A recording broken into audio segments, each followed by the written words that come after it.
It was a cat and mouse game for so many years, and I didn't know it. I didn't know I was a mouse. He was a monster. And monsters are great at pretending to be something they aren't. Look at Ted Bundy. Charismatic, good-looking, charming. And he was a monster. Well, I was married to a monster, too.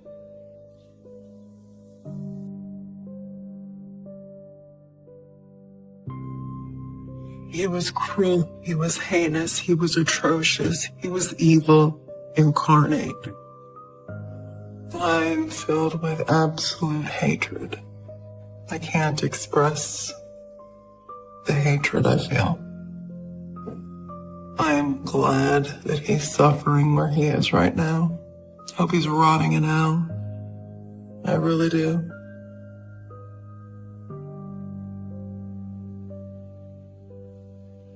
I don't refer to him by his first name. I will always use his last name, Palacio. I don't want his name passing my lips. He doesn't deserve it. He doesn't deserve to be acknowledged.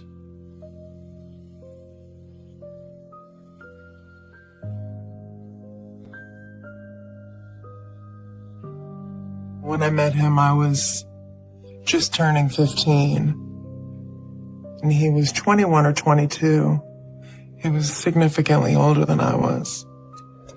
But when I was 15, I looked 23, 25. I got into nightclubs without being carded.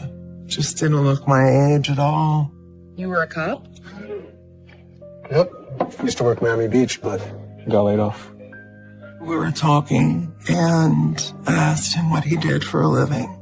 And he told me he did corporate security for Citibank, but that he had used to be a cop, and pulled his jacket back and showed me the gun that he still carried. Do you always carry that around? Of course. And he said, old habits die hard. He says I'm always armed. Can never be too careful, right? I guess I know who to call upon you protecting. Here's this big husky guy who carries around a gun, and it made me feel safe. I wish I had known that he was going to be the one I needed to run from.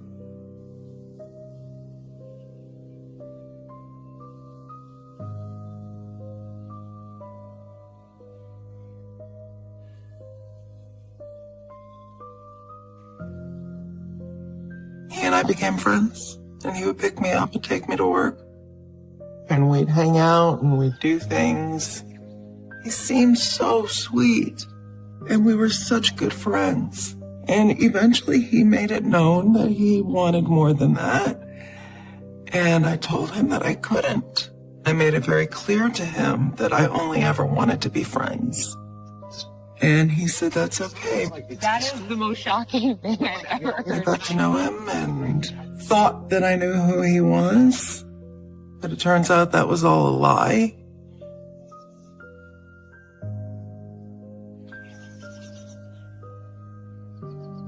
First time I ever saw him angry was on my birthday. I was 18 and my friend Carl came to tell me happy birthday. Hey, Carl! Hey, how's it going, birthday girl? Good. Oh, thanks for stopping by. Of course. And I was standing outside with him and I saw Palacio. Thank you so much. I really, really appreciate it. Of Thank course, of you. course. He saw Carl and he got red-faced and clearly was livid. He had a look of rage. His hands were clenched. He glared at me like he was ready to kill somebody. I had never seen him angry before. Never. He said, you whore. And he turned around and left. It was very scary to see him looking like that. Sorry about that. I didn't understand why. He was so angry. Carl told me, you don't want to be around this guy. He says this guy is not what you think he is. You're just saying that because you don't like him. And I looked at him and I said, I don't know why you're saying that, but he's never been anything but nice to me. And he said, just remember I warned you. He's crazy. He's not all there. I'm saying you should really be careful, okay? I came to find out sometime later that the reason he was so angry was because he had bought me a ring and was going to ask me to marry him. I didn't know why.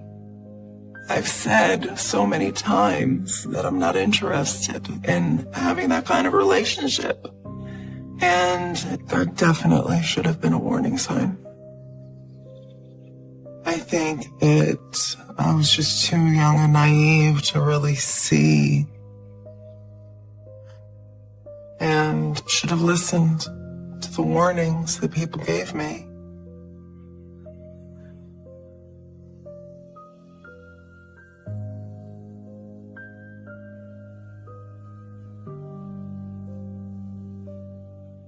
I started getting sick, having really bad headaches, pain behind my eyes started breaking out in these lesions all over my body. And nobody knew what was wrong with me. I was terrified I was gonna die. And the one person that was there was Palacio. So one night we went to dinner. And he said, what's wrong?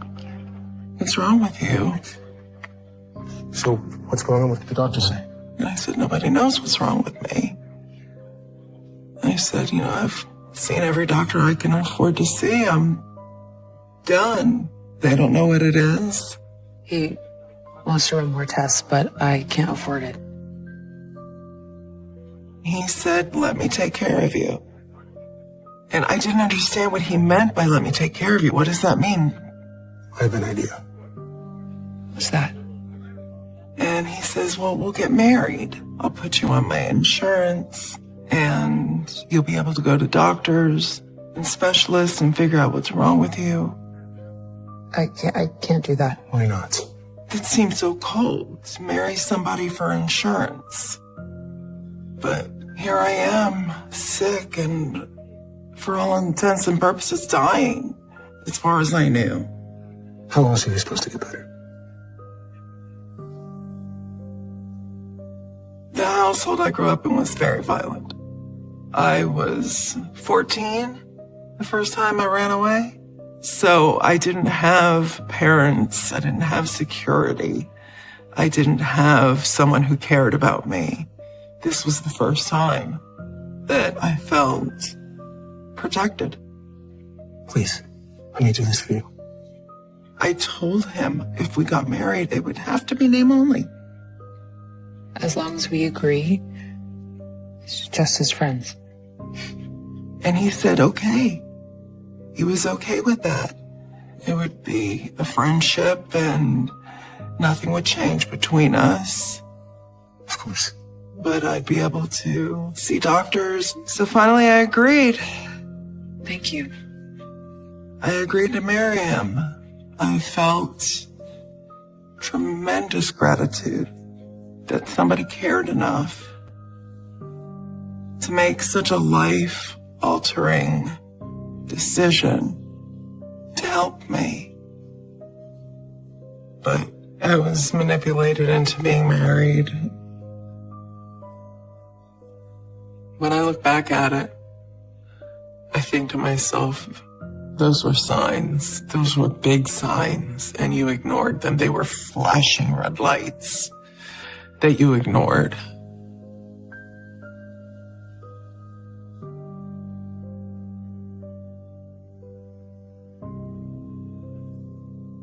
I agreed to marry him, and we started living together. He went from being this amazing friend to a monster almost overnight. The first thing he did when we moved in was he put 2 deadbolts that could only be opened with keys.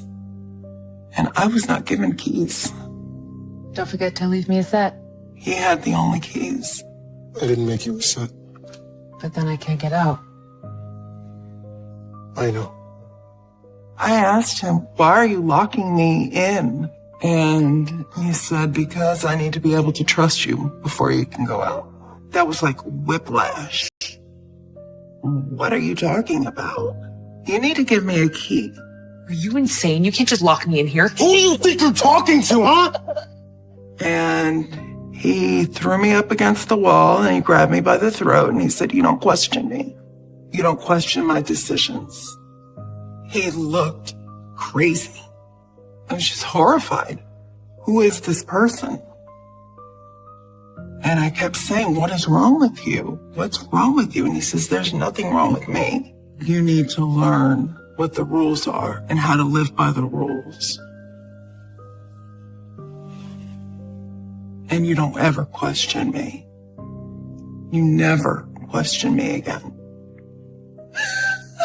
After he was done and was getting ready to leave, he would always pull the phone off the wall, unplug it, wrap the little cord around. You can have this back, and I can trust you. And off he went to work, and click, click went the locks. No phone, no way to get help, nothing. I was a prisoner. I was an absolute prisoner. And I just kept thinking back to that day of my birthday. And I kept thinking, oh my God, I was warned and I didn't listen.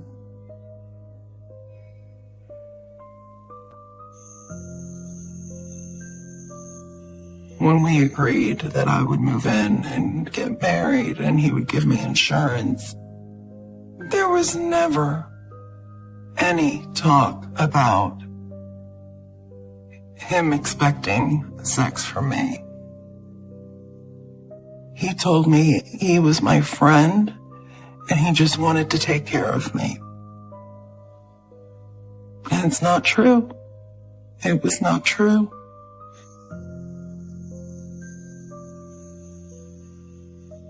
The very first time that we were in the apartment together, he raped me. After the first time he raped me, I was sobbing and hysterical and crying. And I kept telling him, we talked about this. Why are you doing this to me? Who the hell are you? And he said, I am the person I've always been. And I just couldn't believe it.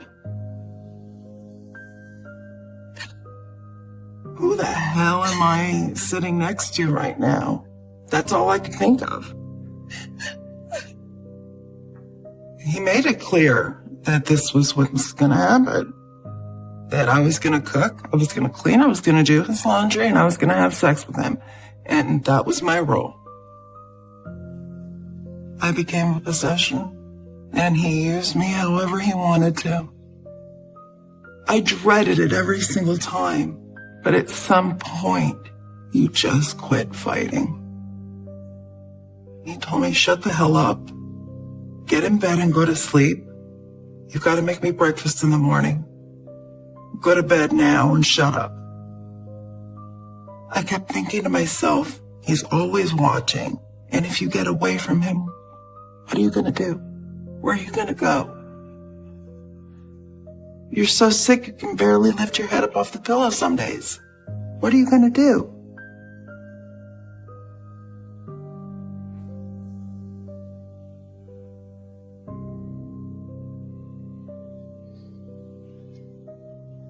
My health was deteriorating every day. I was sicker every single day. When I would ask him, can we please make an appointment for me to go to the doctor? He would just look at me, slap me, and say, we'll do it when I'm ready to do it.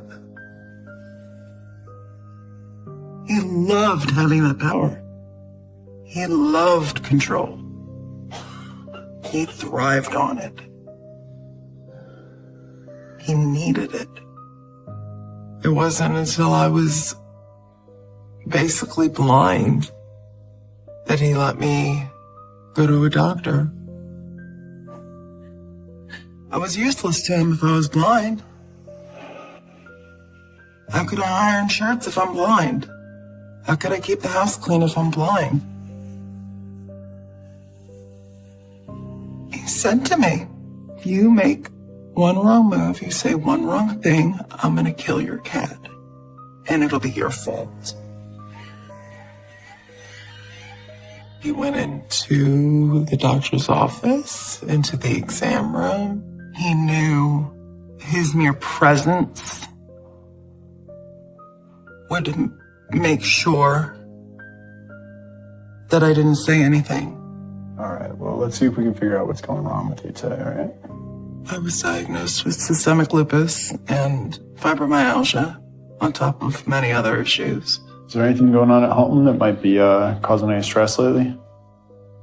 I didn't, for more than 5 minutes at a time, ever think about leaving. What am I going to do? I'm going to go back to not having insurance? How am I going to be treated for my medical conditions if I don't have insurance? No. There's no point of running because there's nowhere to go. I was trapped by my illnesses. I was trapped by my own psyche. My own brain told me I was not capable of surviving without him. Hopefully in the next few days we can get an answer back to you, all right? Okay.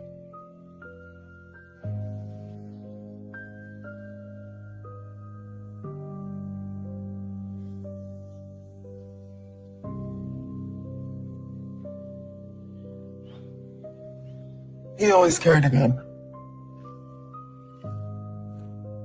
And it made him feel like a big man. And so he would always bring the gun out when he was mad at me. And he would start cleaning it, take it apart and clean it, and just stare at me.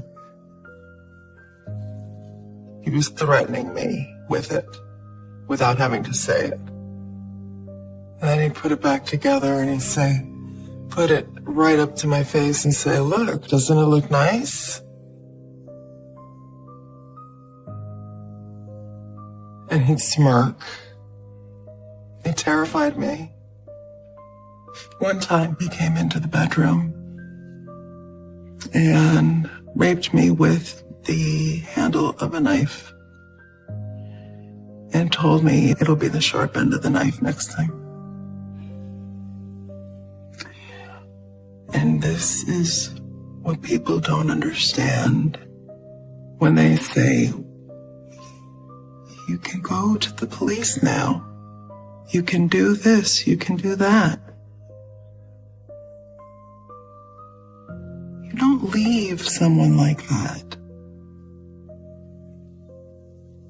That's a psychopath. And I was in his grips. You can't leave somebody that crazy. Because they'll find you.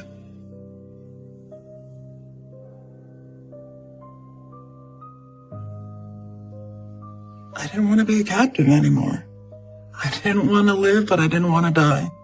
I was in limbo, and the medication is working, and slowly I'm getting a little bit better, a little at a time. Once I started feeling better, I started feeling that urge to call somebody, to beg for help, to find a safe house, to do something. I knew I had to get out. I couldn't stay there anymore. I had to get out somehow. And as I'm thinking all this and thinking about why you can go live in a homeless shelter until you find a job, I found out I was pregnant.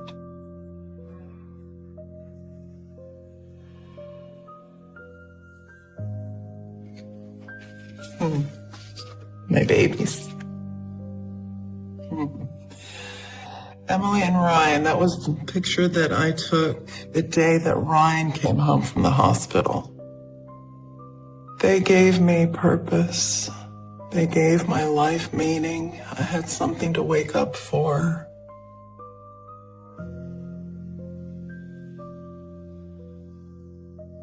I was very fierce about protecting my children, and I didn't care what happened to me. My children gave me courage. When my son was young, he had severely crossed eyes. The treatment for the crossed eyes is to patch each eye individually. Flavio told me that was wrong and that I was going to do it his way. And I said, no, I'm going to do it the way that the doctors told me to do it. I'm just telling you what he said. And he was fuming that I corrected him. If you want to check, give him a call.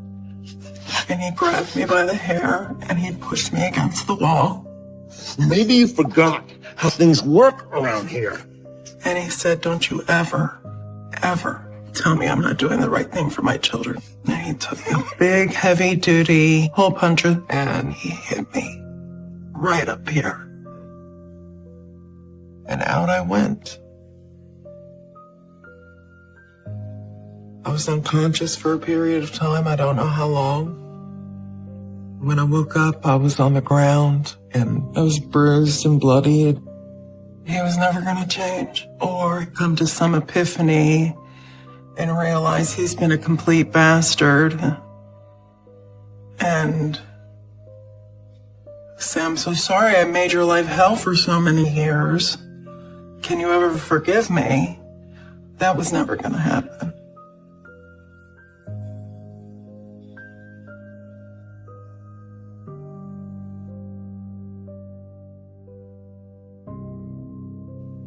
We were at his cousin's house, standing around right by this hot tub, and my daughter kind of toddled over,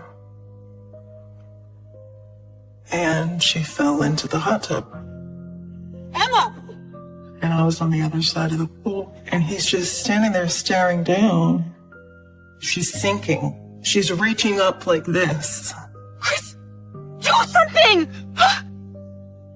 I ran over and jumped in and grabbed her out and started patting her back to get the water out of her lungs.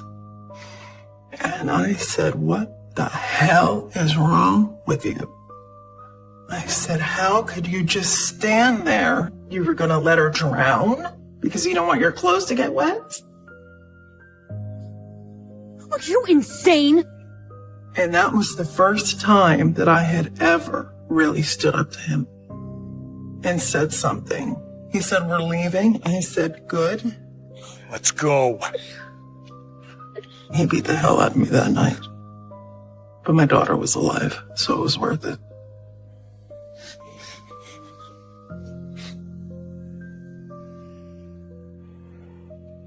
That night was the night I realized he was going to kill one or all of us, and we needed to get out.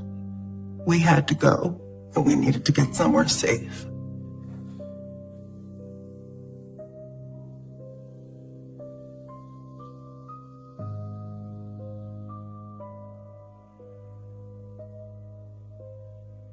I started calling lawyers and would tell them the entire story.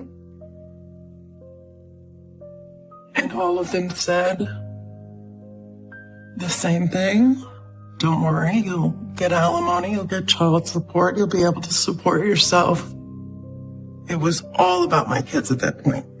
What happened to me didn't matter anymore. Those are my babies. They saved me, and it was my turn to save them.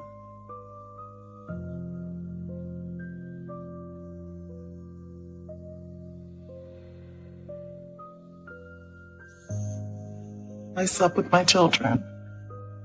So I started pushing the dresser in front of the door every night so that he couldn't get in, and to keep me and the kids safe so that we could sleep. But one night I was tired. The kids were asleep. I didn't want to make any noise.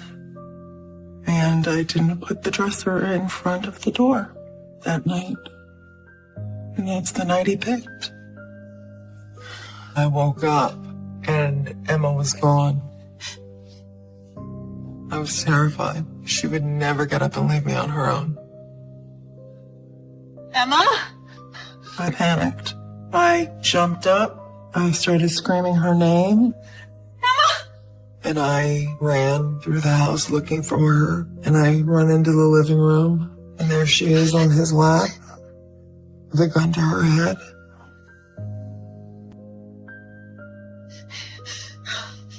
He said, I know that you've been talking to a lawyer. I know you're thinking about leaving. And you're never going to leave. You're never going to get away. Because I'll make you watch the children die before I kill you. First them, then you.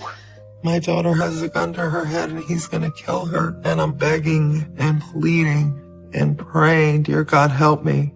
And begging him that I will do anything he wants me to do if he would just put her down and let her go. He picked her up and he threw her across the room. And he walked up to me and he kicked me twice in the gut. And he said, you're never going anywhere. You just remember that. And he just smiled, that maniacal smile. And he left. I'm thinking, how the hell did he know I've been talking to a lawyer? How does he know I'm leaving? What else does he know? Somehow, he's getting information. And I hadn't told anyone about my plans. No one. No one knew. So it had to be something in the house.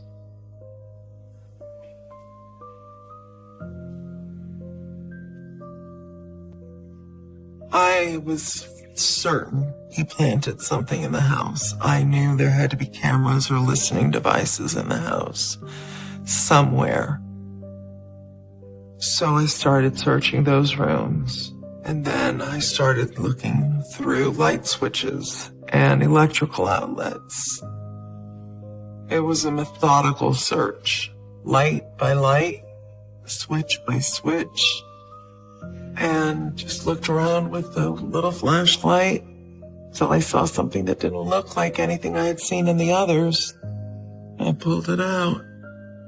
And sure enough, in the electrical outlet, there was this thing that had a wire.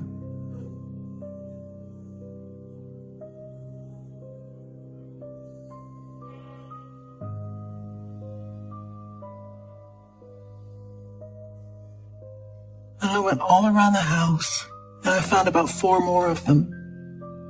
And I found these teeny tiny itty bitty little cameras in the light fixtures.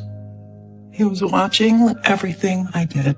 He listened to every word that was said in that house.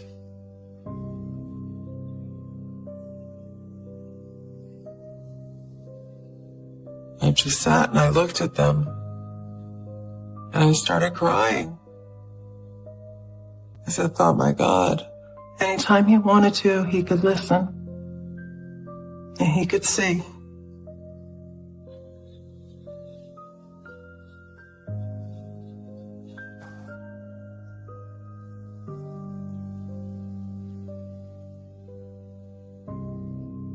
I became so determined I wasn't going to let my kids live like this.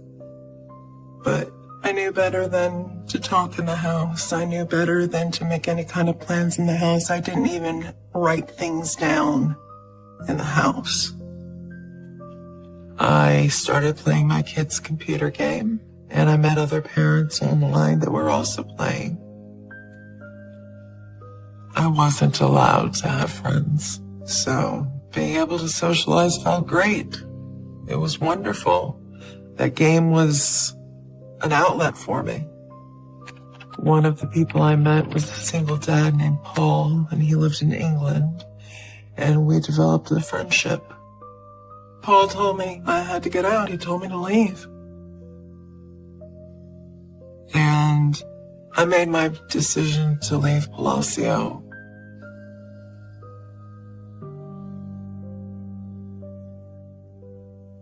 And I dropped the kids off at school one morning. I went and I signed a lease on a furnished apartment, grabbed all our clothes, grabbed my cat, put it all in my minivan, stopped at my lawyer's office, signed divorce papers, and I prayed.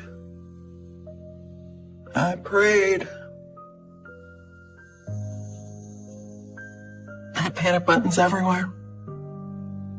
On my neck, around the children's necks. I had a panic button in each and every room of that townhouse.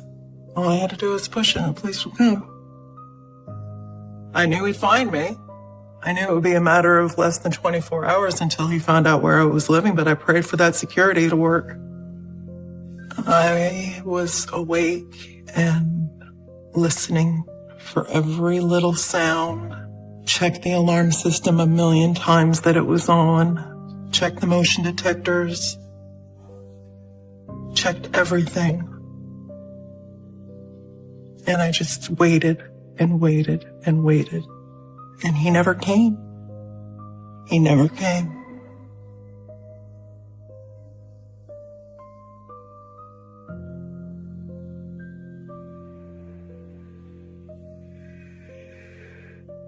Paul called me and said, could I come and see you? I was not looking for a relationship, but one day he kissed me and I kissed him back. He knew that we were in danger, and so he said, I want to stay and help try to protect you. I tried to warn him. And he said, oh, I know what I'm getting involved in. I know he's psychopathic. I know that he's insane. I'm going to stay and protect you. The day the divorce was final, Paul and I went to the clerk's office to get a certified copy of the divorce. And I was happy and smiling, and I was giving Paul kisses on the cheek and just saying, I'm so happy. Can't believe it's finally over. I know. It's so exciting. And I turned around, and there was Palacio. And I said, oh my God, Jesus, Paul, he's there. What's wrong? It's him. He's here. So we were standing in line, and for whatever reason, he decided to stand directly behind us. Everything's gonna be fine. He's not gonna do anything with a room full of people standing around. And he had this face. I can't really explain it. The eyes are dead, or the eyes are evil, or the eyes are plotting. He could have shot me right then and there. He could have stabbed me. He could have done anything. I just whispered, oh my God, and I grabbed Paul's hands and I just squeezed it as hard as I could, and he squeezed back. It was his way of saying, it's okay, I'm here. Please leave. Yeah, come on, let's go.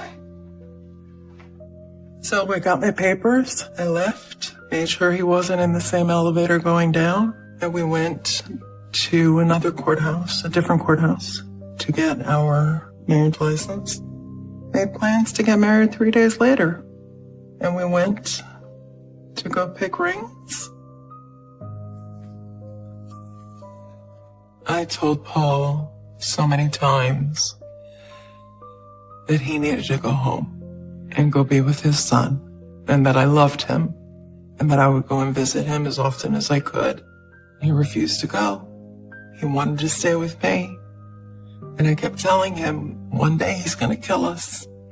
And he said, he's not man enough. He's not man enough to do that. And he refused to go.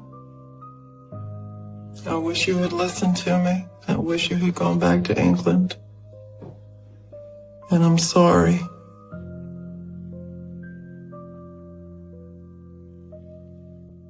When the divorce was final, the judge gave him 50% custody, so he got them every other week.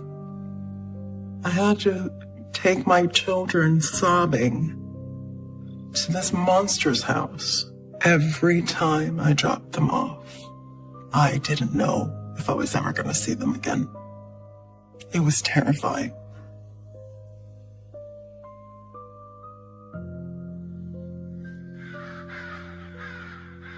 It's my birthday. Paul and I and the kids went out to eat. I had to take the children back to Palacio. Chris? We got there, knocked on the door, and he didn't answer. And I rang the bell and waited, and no one answered. I guess he's not here. Got back in the car, and we were getting ready to leave. And Paul honked the horn one last time, and out comes Palacio screaming in a rage. What the hell are you doing here? It's fine. I'll handle it. Wait here. Paul? And Paul said, this is enough. We're not leaving the kids here with him if he's going to act like this. If he's that unstable, then he can't have the kids.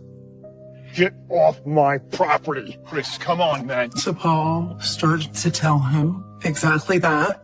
I am sick and tired of you causing problems. And Palacio goes like this behind him. And I knew. I'd seen that motion before a million times when he would go to take the gun out and point it at me. Oh, watch out! And I said, oh my God, Paul, he's got a gun. By the time the words were out, he was already on the ground. And it was too late. He had already fired the shot straight to the heart. He just started grinning ear to ear, just smiling. Like he had won the lottery, he was smiling. And he went up to Paul, and he shot him twice more in the back. And he just kept shooting him with a smile on his face when he emptied the clip into him. And I'm screaming, and people are coming out of their houses. And he had gone back into the house to reload. At that point, you could hear the police sirens already from the people calling the police. They were right around the corner. They were there in less than 2 minutes. So he never had a chance to shoot me or the kids because the police came. And they cuffed him. They put him in the squad car. He told the police, he said, look what that bitch made me do. Do you see what that bitch made me do? And that's what he kept saying to the cops. Look what that bitch made me do.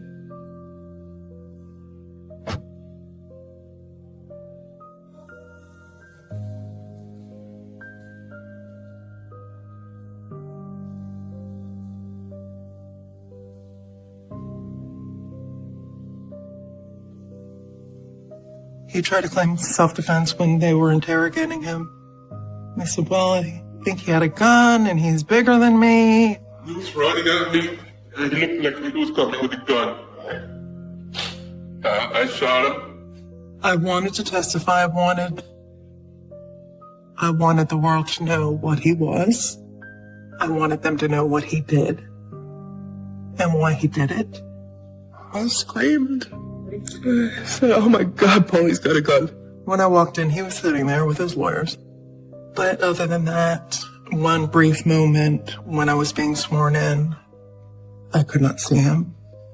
Winter described the slow, merciless method in which Palacio shot at Paul. She said he did so while smiling. He walked up to my husband after he was laying face down, and he shot him there in the back. He fought every little thing to the point that my lawyer told me, Jen, you need to get out of Florida now. You need to go. What if they come back not guilty? You need to go.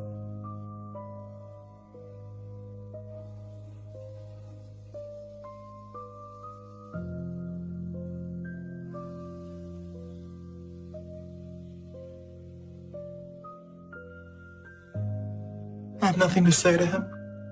He knows what he did. He knows what he is. And he's in a very harsh prison. One of the worst in Florida, from what I understand.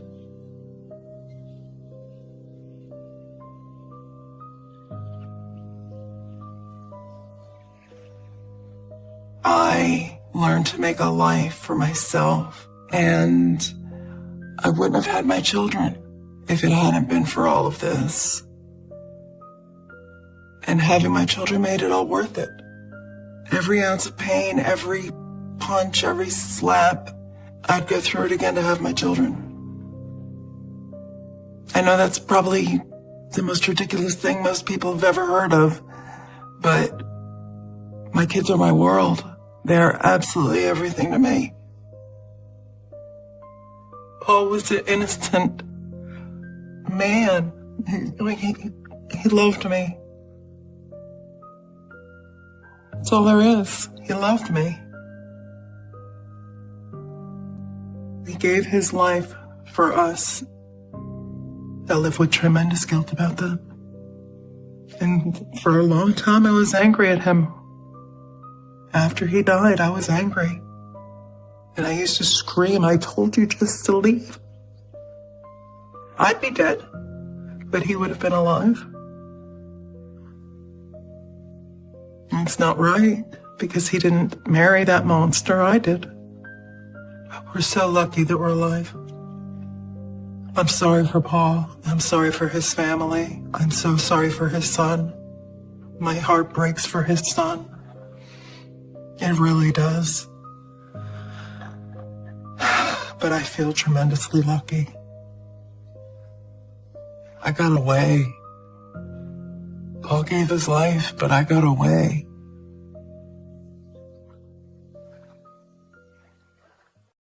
My ex-husband texted me the other day, and he said, why in the world would you do this? Why would you bring up the past? To me, this isn't the past. This is my present. This is my life. And I'm trying to deal with it the best I can to move forward.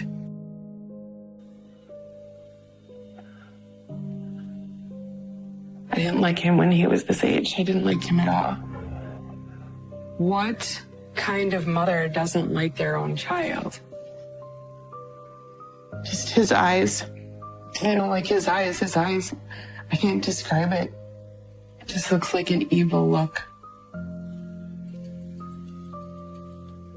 This little boy hugging a teddy bear grew up to become a murderer. And that is really hard still to wrap my brain around.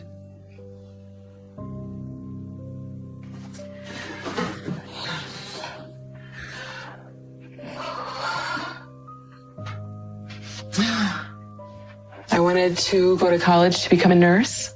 My first year of college, I got pregnant with Derek. I was 19 years old, and I'm like, I wasn't ready to be a mom, and I was scared. November 13th of 1991, I had my baby boy. He was so perfect, and with his black hair and big cheeks. Thought about all the things we could do, riding bikes and playing catch and playing with Tonka trucks and just doing boy things.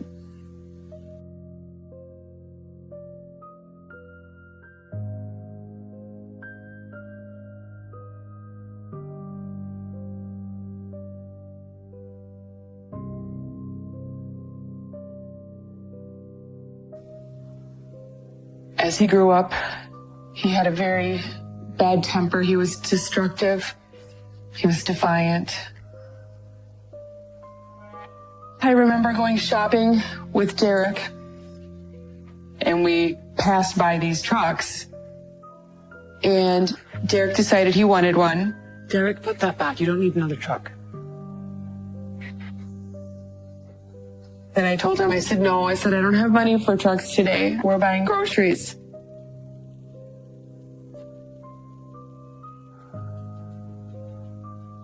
Instead of putting it back, he slammed it on the floor and started pounding the truck on the floor until it broke.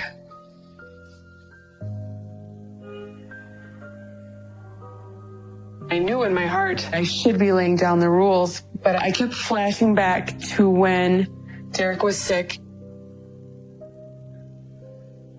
when he was about 7 weeks old. Derek got very sick with a respiratory virus and pneumonia. He ended up having to be life flighted in the helicopter to a large hospital in Duluth, Minnesota. And the doctor had said to me, I can't promise you he'll be alive when the helicopter lands in Duluth. It was really hard on me. And I almost lost him once. I could lose him again. So I wanted to make his life happy. I wanted him to have his way. I wanted him to have what he wanted. Get in this truck. Okay. Derek was still throwing his tantrum. He wanted the truck. He wanted the truck. He wanted the truck. Get in the truck. So I got him a truck. Even though I knew it was wrong, I bought him the truck. I just didn't want to say no.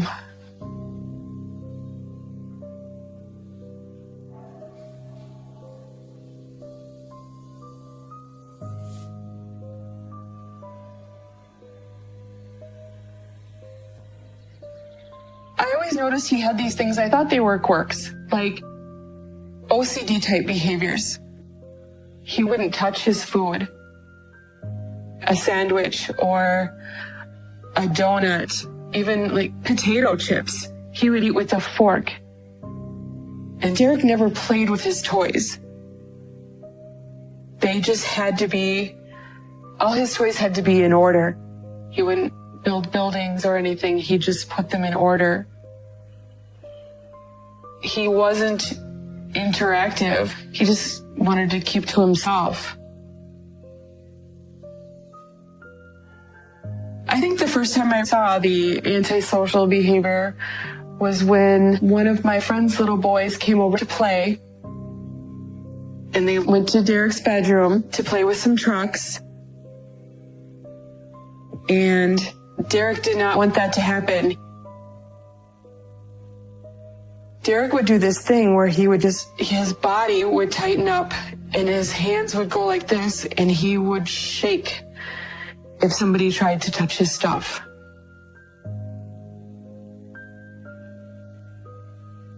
I remember Derek with two hands pushed him in the chest, pushed him down, and started to hit him. I pulled Derek off, and the little boy's mom came in.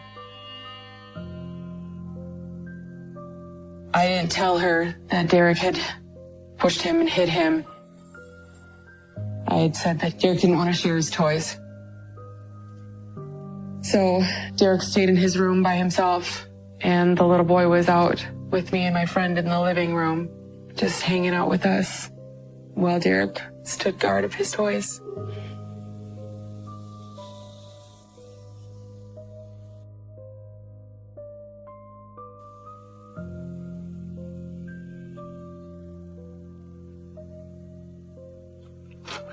Hi. Hi, sweetie. I started dating Robert. He's gonna like you. I have a good feeling. And the first time he met Derek, I brought him over to the house. Hey, buddy. And Derek came over to him. And my boyfriend was playing with Derek's hair, sort of parting it. And I asked him, I said, what are you doing? And he said, I'm looking for the 666 on his scalp.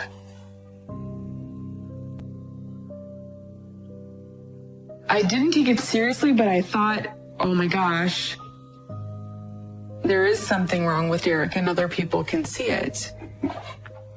Hey, don't you wait. I asked, I said, why did you say that? And he said, I kind of was joking, but I kind of wasn't. It was just the look in his eyes, I think. When he was little, he had, the big, round, bright blue eyes. And then suddenly they just they weren't big and bright anymore. They were small and squinty. Like there was no emotion in them, that it was just a blank look.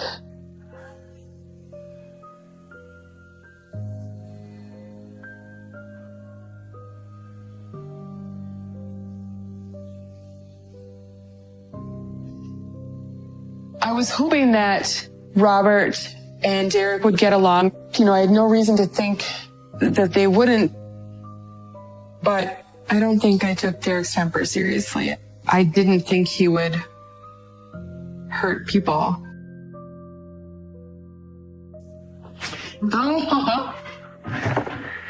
I think this is the one and only kiss I ever got from Derek. I love this picture. I was always seeking Derek's affection. I was always trying to please him, to make him happy, to see if I could get this, to see if I could get a hug or a kiss or an I love you. I kept trying, but I never got affection from Derek.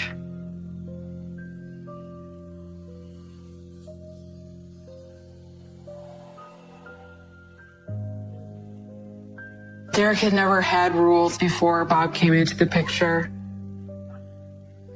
It was Christmas morning, and we had all the presents ready, and I had bought Derek the newest PlayStation. I was so excited. I had taken my lawn chair to Walmart, and I had camped out, and I had sat, and I had waited, because I wanted to get this video game for Derek. And Bob had gotten up first, and Bob had made a big breakfast. And Derek woke up and goes to open presents. And Bob said, before we open presents, we're going to have breakfast. And Derek's like, I'm not hungry. You know, he wanted to open the presents. And Bob said, we're going to sit and we're going to have breakfast. Look, I said the presents can wait. Now take a seat.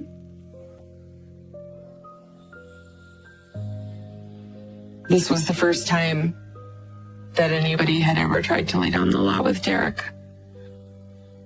Derek said he didn't want to eat. He didn't like scrambled eggs. And Bob said, you're going to sit there until you eat those eggs.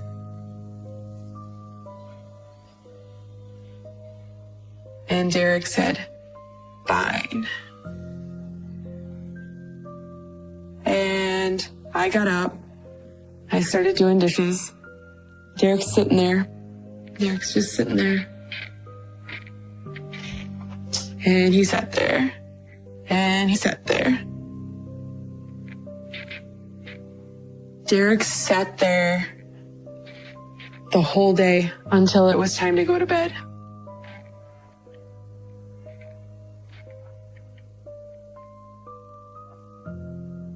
He did not eat those eggs, and he was going to show Bob.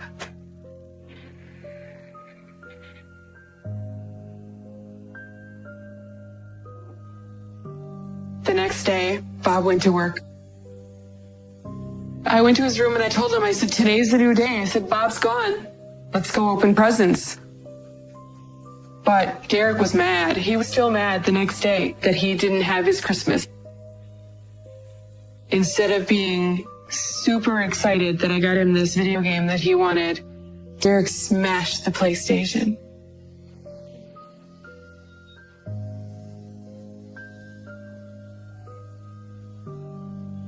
Smashed it, walked away, went to his room.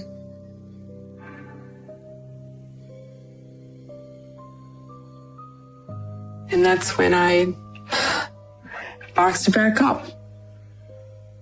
And I took it to the store, and I told them that it must have got damaged in shipping and that I needed a new one. And the store replaced it. And I gave it to Derek. And then he had his PlayStation. I'm embarrassed that I did that. But I wanted Derek to be happy. I wanted him to have the video game.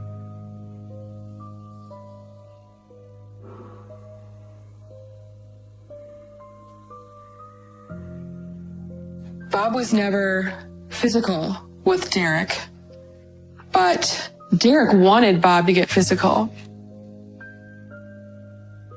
Derek would be in his room playing video games, and we would would say, "It's time to go, let's go." Hey, turn this off. We're gonna take your mother to dinner.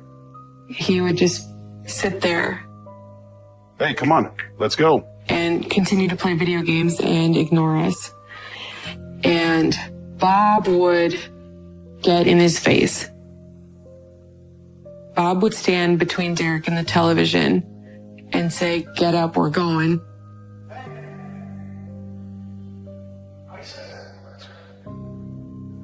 Derek would stand up, they'd be chest to chest, and Derek would egg Bob on. Like, "Come on, what are you gonna do? Are you gonna hit me? What are you gonna do? Come on." Derek would challenge Bob. I think Derek wanted Bob to hit him so he could press charges and have Bob go to jail. Because I don't think Derek would have fought back. Whenever there was arguments between Derek and Bob, I always blamed Bob. Even if I knew that Derek was wrong, it was more important for me that Derek was happy than Bob. And I felt hopeless. I was thinking nothing is going to make him better. Nothing is going to make him happy.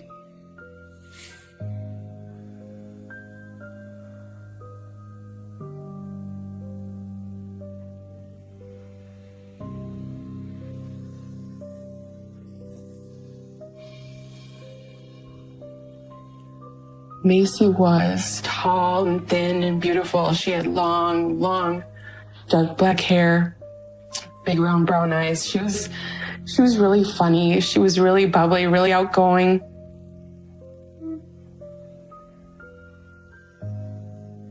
Derek really changed when he met Macy. I had never seen him so happy. He was laughing. He was smiling. He was affectionate. And it made me happy to know that Derek was capable of feeling, because I wasn't sure. By this time, Bob and I's marriage was over. When Derek told me that Macy was pregnant, I invited them to live with me under the condition that they both stayed in school, that they helped me around the house, that things would be good.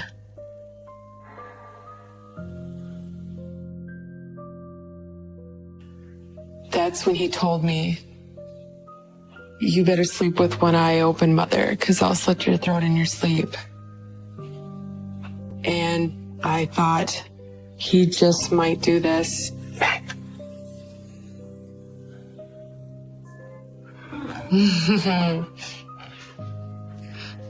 This was little Gabe's first Christmas. This was a happy Christmas. Derek has a genuine smile on his face in this picture. Derek was a great father. He really doted on Gabe. Derek had graduated by this time. Macy was still in high school, so Derek took care of the baby all day long. He fed the baby, he changed the diapers. I was proud. We were really happy, but it was just a short window. It didn't last.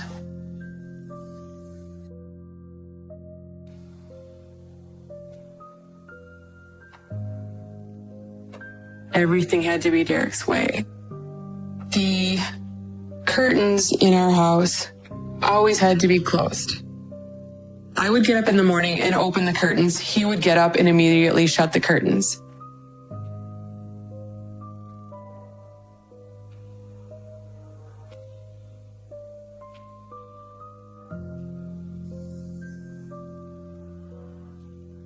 The only time Macy was allowed to leave the house was to go to work. She had to go to work and she had to come straight home. Where were you all day? Out with some friends. I don't care. You gotta come home as soon as you don't work. We are your life. Sorry. We are your life, All right, okay? I apologize. It seemed like it wasn't love anymore. It was control. Listen to me. And they started arguing a lot. You come home right after work, okay? Derek. And once Derek and Macy started fighting, Derek started fighting with me. You're a pathetic loser. Started calling me names. He always called me stupid. He called me pathetic. He would taunt me and laugh at me. Look at you. You're drunk.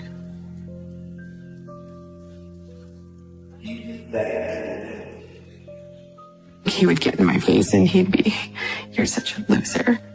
That's all you do is drink. And that's how you cope with the world is you drink."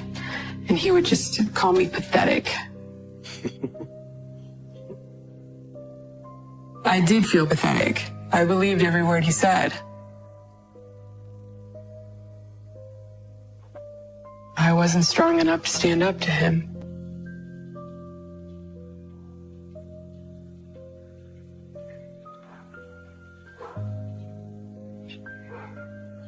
He started making threats to harm me when he was about 19. Derek bought an AK-47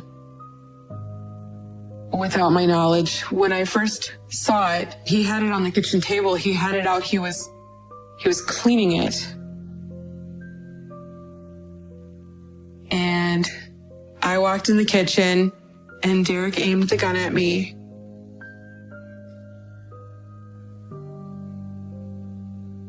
And he said, "Do I scare you, Mother?"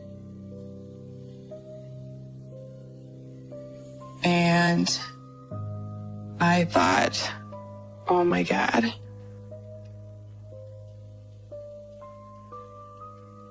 And that's when he told me, "You better sleep with one eye open, Mother, because I'll slit your throat in your sleep." And the look on his face he had, I believed him. I thought he just might do this.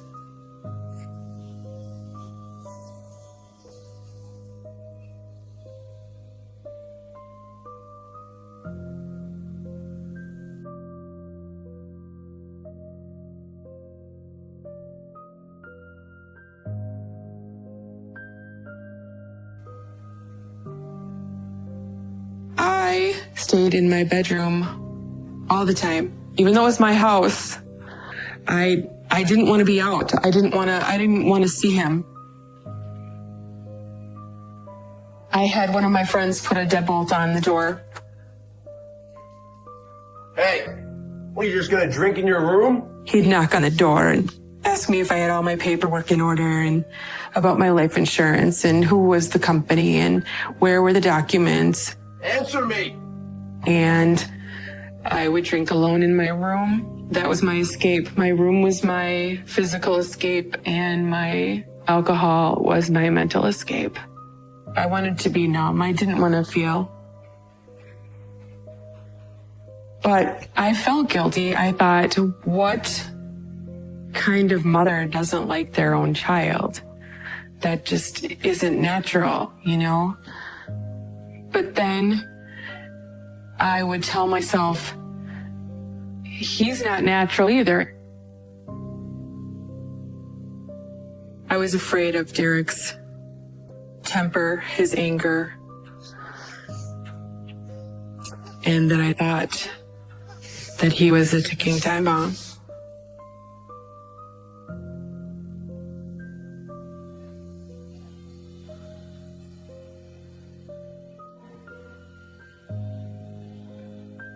I went to the front door to see why is it wide open. And that's when I saw a trail of bloody footprints.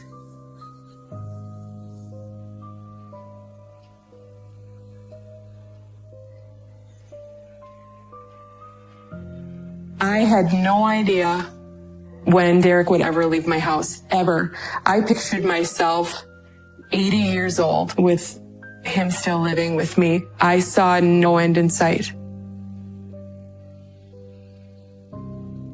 I can't do this anymore. No. Macy and I talked about asking him to leave, and we just couldn't come up with a solution. He's going to hurt somebody. Me, you, the baby. Because if we kicked him out, he'd have nowhere to go. And as a mom, as mean as he was, I couldn't do that. I couldn't kick him out and leave him homeless. I hated every day. I would wake up in the morning and go, what's going to happen today?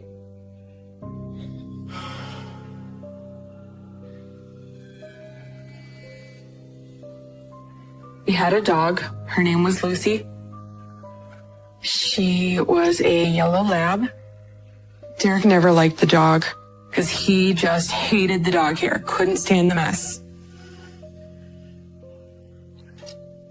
I got sick and I had to have my gallbladder removed. Lucy!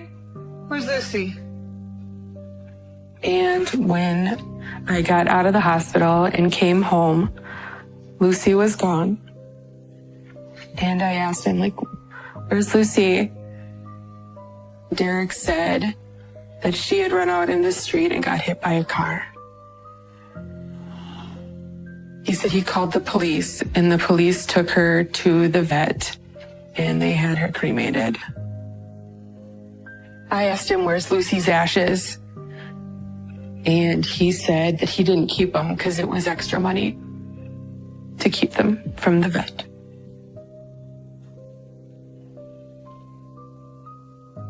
I believed he killed Lucy.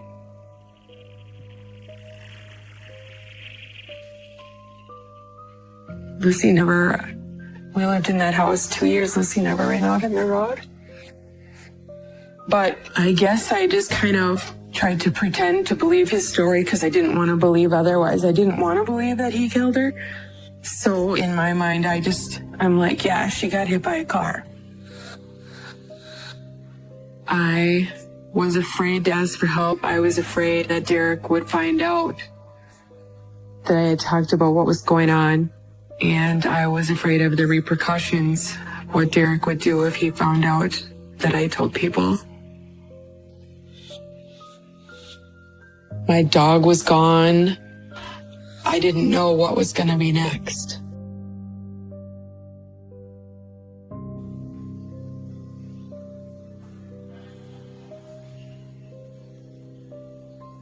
Macy came to me. It was her birthday. She was turning 18, and Macy said she's moving out. She had told me it was because of Derek's controlling ways and because of all the arguments.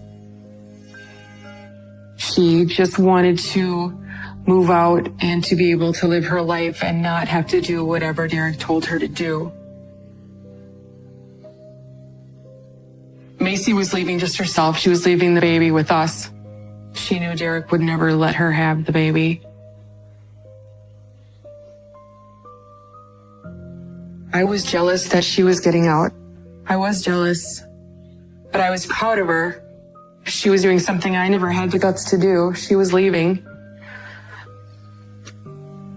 And I cried and we hugged and I told her I understood and I told her I was proud of her.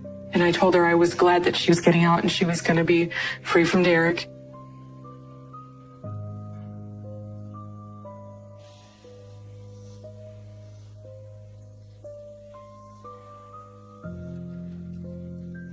She left.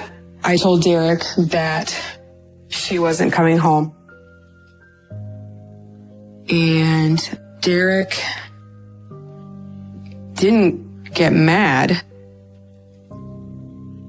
He didn't do his typical smash things around the house and make holes in the house. He didn't. Did you hear what I said? He went into shutdown mode, which was almost scarier. It was scary that he was so quiet. I was just waiting. I was just waiting for the bomb to go off.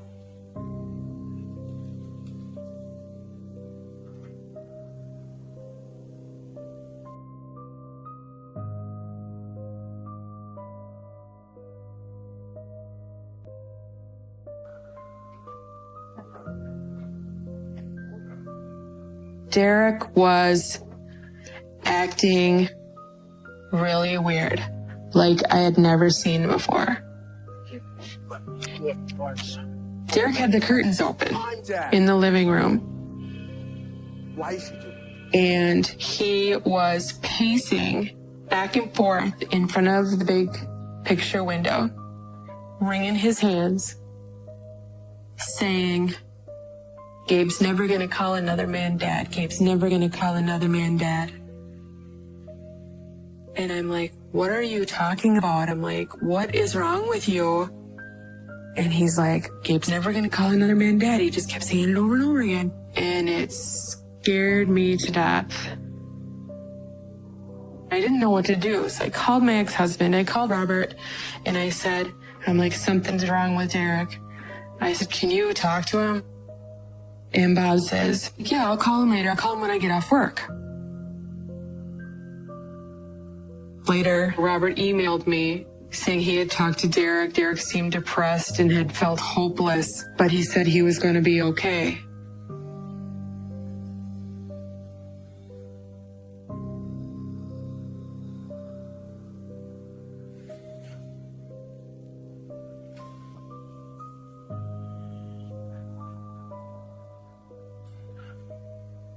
When I came home, I noticed right away, I saw Macy's car in the driveway, but I didn't see Derek's car. And I looked at the house and the front door was open. And right away, I'm like, okay, something's not right. I went to the front door, see why is it wide open? And that's when I saw a trail of bloody footprints. What immediately went through my head was Derek got mad and punched the mirror and he's bleeding. I followed the footprints through the house and down the hall, leading to my bathroom. The bathroom door was closed. And coming out from under the bathroom door was a huge puddle of blood.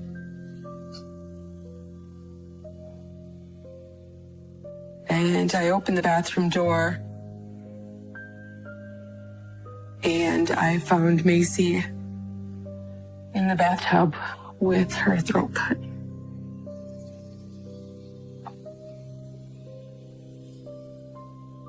I felt like I was watching a movie, or I felt like I'm like, this can't be real. This can't be happening. I was slipping in her blood. I went to get the phone to call 911. The police showed up. That's when I had thoughts of oh my God, where's the baby? I was telling the police, the baby, I don't know where the baby is, the baby. And they went in the house and they looked around and the baby wasn't there. My thought was, he's gonna do something to the baby and then he's gonna kill himself.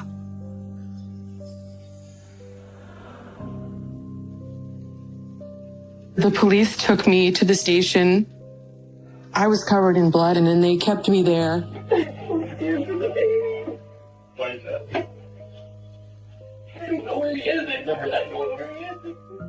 This was me at the police station right after I found Macy. I was begging them to help me find Gabe. And I kept yelling at them to stop talking to me, to go get go look for the baby. What does it matter what my birthday was or what I used to do for a job? I was frantic. The police kept asking me, where do you think he went? Where do you think he'd go? I had no idea where he would go.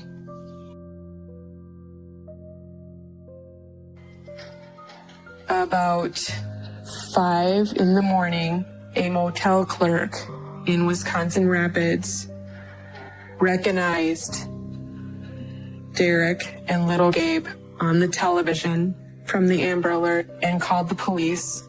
And I was in panic mode. I didn't know if if the police came, if he would start shooting. I was frightened that Derek would kill the baby and kill himself.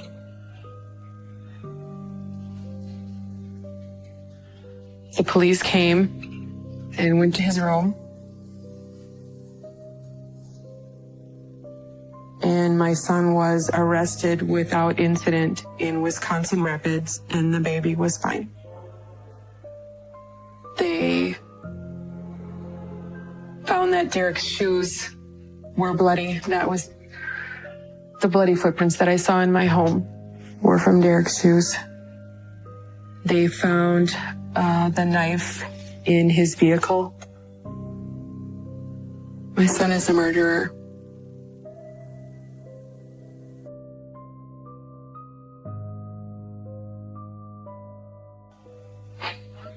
Hey, Mother, it's me. I'm sorry about this whole thing. I didn't mean for anything to happen like this. I'm really sorry. I was not expecting a phone call. I did want to believe he was sorry. I wanted to believe that he didn't mean for this to happen. They got into an argument and it got out of hand. All I can say is I'm still just really sorry about the whole situation. There's nothing I can do about it now. I would do anything to go back in time, but it's not how life works. He was saying he was sorry, but he didn't sound like he was sorry. I love you too. Please take good care of my baby. I think it was the first time that he's ever said he loved me, and I think it was because he was in trouble and he needed help.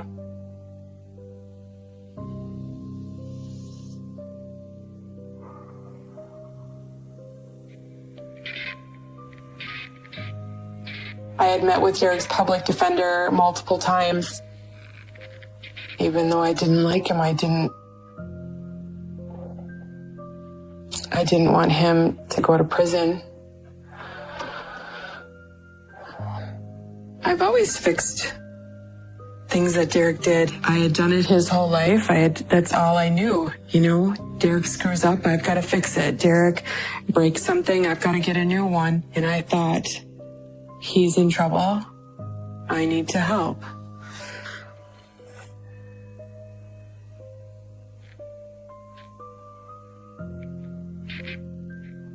As this went on and I was talking to the district attorney and talking to lawyers, it just was like, what am I doing? Why am I trying to help him when who knows what will happen if he gets out? What next? Will life go back to how it was before? Or will life get worse? Will he find another victim? When does this end?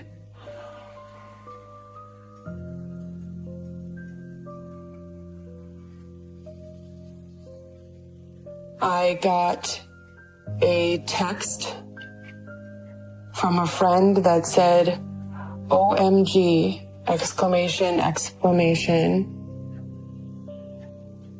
Derek decided to take a guilty plea to Macy's murder.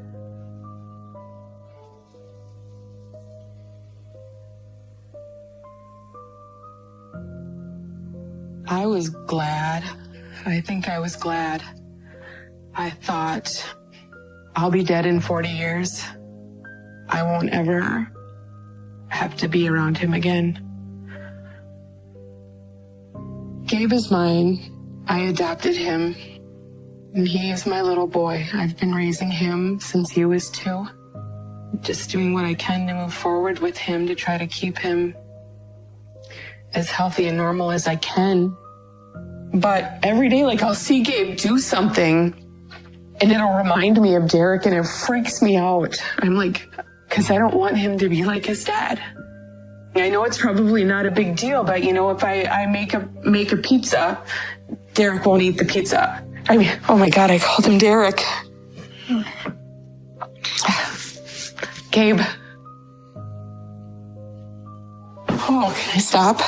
Yeah. It's been almost 5 years since the murder, and I'm trying to heal. I'm trying to let people know what Macy and I and little Gabe went through. I know people are gonna judge me, and I carry so much guilt. I have so much guilt. I loved Macy so much, and I wish I could have saved her. She was a smart, beautiful girl, and I'm ashamed, I'm embarrassed. Every day I wonder what I could have done different. If somebody asks me, why didn't you do something? As mean as Derek was, I never imagined a murder. I was scared of my son. And I didn't know what to do. I didn't know where to go or how to get help. And I just feel I have this horrible guilt that I never did.